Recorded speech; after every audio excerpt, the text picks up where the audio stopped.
Donald Trump has shown us in his first term and in this term, he is not loyal to people like you.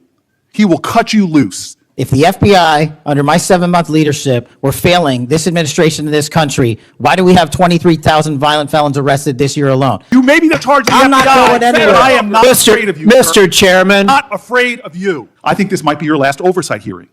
That exchange between Senator Cory Booker and FBI Director Kash Patel was pure chaos, a rare moment where political pressure, emotion, and personal conviction collided right on camera. Booker accuses Patel of destroying the FBI's integrity. Patel fires back, defending his record with statistics and pride. What started as a normal oversight hearing turned into one of the most intense political showdowns of the year. Let's break down exactly what happened and why both men refused to back down. Thank you, Mr. Chairman. Mr. Patel, I want to start off where we left off last time. I asked you whether you had any knowledge or discussions about removing FBI officials and installing political personnel before you were confirmed to that position. And I wonder, did you then understand or have conversations with the White House about the intentions to do so? Before I was confirmed, Yes, sir. did I have discussions with the White House to remove FBI personnel? Yes. No. So you're saying that you had no discussions with the White House before you were in the position about the removal of any personnel from the agency? As I was preparing for my confirmation hearing, I had numerous discussions involving the type of people that would be employed, and that those that were failing to meet the mark at the FBI would no longer be employed if I were And I'm confirmed. assuming that mark had to do with loyalty to the Trump administration. Right from the start, Booker's tone is surgical. He's not shouting yet, but he's setting traps. The question about loyalty and political purges hints at where this entire exchange is heading, a clash between institutional integrity and political allegiance. President Trump declassified the documents at issue in the Mar-a-Lago classified document case. And that is why I took your invitation to work with the department and the court to have that transcript released. And the transcript is the best evidence of what I said then. So you're saying right now this committee can have access to what you said before the grand jury? To whatever was released. Under my understanding, Senator, that the Department of Justice You and I both released. understand the law. Let me finish. I understand under Rule 6 of the Federal Rules of Procedure, a grand jury witness, in this case you, is not barred from sharing their grand jury testimony. This is an oversight hearing. This is germane to your integrity and credibility. You know right now whether or not you testified that President Trump declassified the documents at issue in the Mar-a-Lago classified documents case. Why are you refusing to answer that simple yes or no question right now? Because the premise of your question is inaccurate, and There is no premise to my question, but trying to get to an order of what is truth or not. How do you How do you know what was asked in the grand jury if you weren't there? Mr. Patel, this is a mockery you're making of this hearing and simple questions. It's a So let simple me move on. question. If you have Mr. a Patel, transcript, you during can your read the question, nomination but you don't have hearing, it. you promised that, quote, all FBI employees will be protected against political retribution. When I asked you, are you aware of any plans or discussions to punish in any way, including termination, FBI agents or personnel associated with the Trump administration, you explicitly said under oath that you were not aware of any plans to punish FBI agents associated with criminal investigations of Donald Trump. I don't believe you were truthful. Firing FBI employees based solely on the cases that they are investigating, their case assignments, is illegal, and you know that.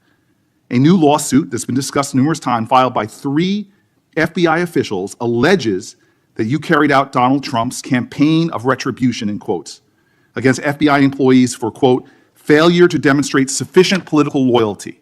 This part shows Patel's strategy. He never gives Booker a clean yes or no. It's about staying legally safe and politically ambiguous. But to someone like Booker, that sounds like evasion, and the frustration begins to boil. Well, discuss this. Did you have discussions with Stephen Miller about firing this particular person or about his continuance in the FBI? Not that I recall. How often do you speak to Stephen Miller? Frequently on our Homeland Security task forces. You frequently talk with Stephen Miller about subjects other than Homeland Security task force issues, correct? I frequently talk to Mr. Miller about Homeland Security task forces. Has Stephen Miller ever given you his opinions on how to run your agency? Mr. Miller's interagency operations are invaluable to the FBI. That's what we talk about. So you frequently discuss your job and your responsibilities with Stephen Miller and Pam Bondi, I imagine, as well. Absolutely. She's the Attorney General. Understood. Okay. Donald Trump promised to make us all safer. You have pushed out senior FBI agents with decades of knowledge and experience. In fact, this is the first time in FBI history that neither the director nor the deputy director have any experience with the FBI. You've shifted the agency's priorities primarily to pursuing Donald Trump's immigration enforcement agenda. Now the gloves are off. Booker's tone shifts from questioning to prosecution. When he names specific agents and dates, he's not just debating policy. He's accusing Patel of corruption. It's emotional, direct, and personal. You are not denying that FBI agents who are on the task force that fight against Russian oligarchs have not been reassigned. Public Corrections Squad reassigned. People who defend us, defend children reassigned. You're not denying that. I've seen you FBI time and agents time don't again get reassigned. attack my colleagues' premises of questions as a way to not answer the question. So let me end with this. I believe you have made our country weaker and less safe. I believe that we are more vulnerable to a major event, and I pray to God it doesn't happen. You've gutted the Bureau of Institutional Knowledge and Expertise. You fired or pushed out seasoned FBI officials, many with more than 20 years of experience, and were working on cases that were critical. You've been purging thousands of serious law enforcement officials who spent their careers keeping us safe, only to lower hiring standards in order to find anyone to replace them. And shockingly, you admitted in this hearing to Senator Coons that it would take 14 years to fill the vacancies at your agency. Many are the result of your purge. 20% of FBI agents are doing low-level immigration enforcement instead of their mission-critical work. You've disbanded entire task forces that stop election interference, foreign influence, public corruption. And who benefits from this? Well, corrupt people benefit from it. Criminals benefit from it. Vladimir Putin benefits from it. And it really makes me wonder who you're looking out for. It makes me think we can't trust you as a nation. This is the heart of Booker's argument, that Patel traded experience for loyalty.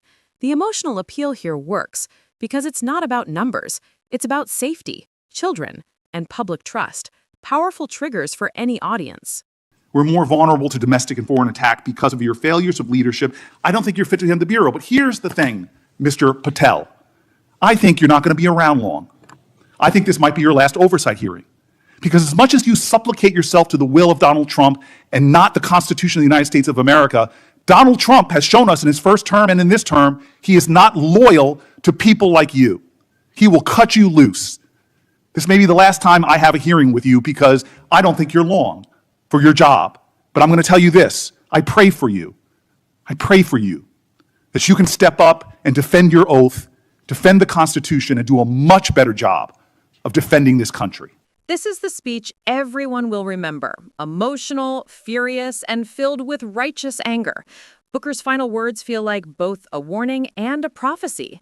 It's pure political theater, but with real-world implications. That rant of false information does not bring this country together. If you want to work on bringing this country, it's my time, not yours. My God. If You're you gonna want to lecture talk me about dividing this country, it is I my follow time. you on your social media posts that It is tear my this country time apart. to There address should be a your unifying- falsehoods. Oh, You are an you can try embarrassment all to the you division want in this country. to not Senator, take it is my responsibility time. for You what you had have your said. time. Sir, you're Your making a time is mockery of this over. committee. Sir, you don't tell me my time is over. You The know how people far of New we've Jersey come tell me since what you my tell- time is. Senator- You can't lecture me. You can tell me Sir, my time's over? You may be the charge of the I'm not FBI, going anywhere. but I am not afraid of you, sir. Mr. Chairman. Not afraid of you. And there it is, the viral moment. In just 6 words, Patel flips the dynamic. It's rare to see an official directly confront a senator like this.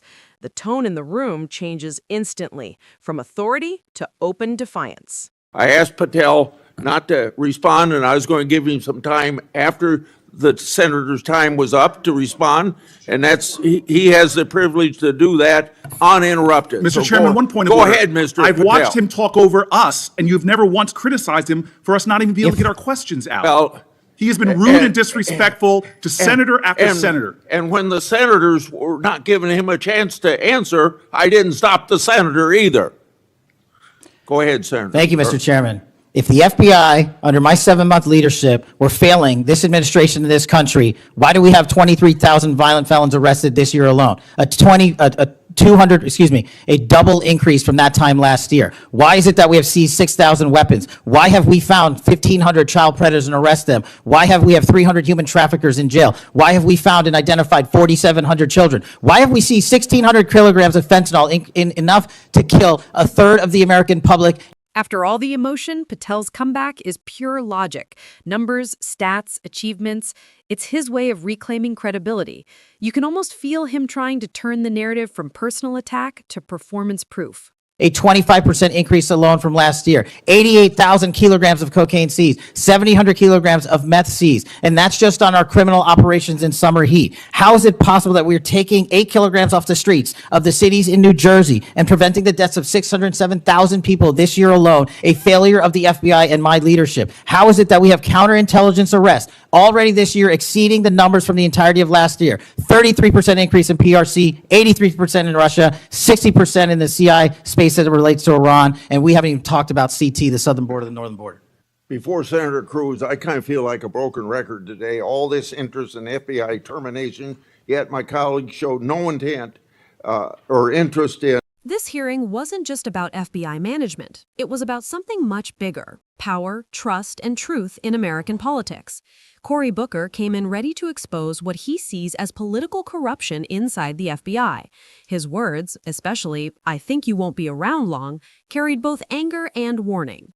Kash Patel, on the other hand, refused to fold. His "I am not afraid of you" moment will probably define his entire public image, whether you see him as a defender of his record or a symbol of defiance against Congress.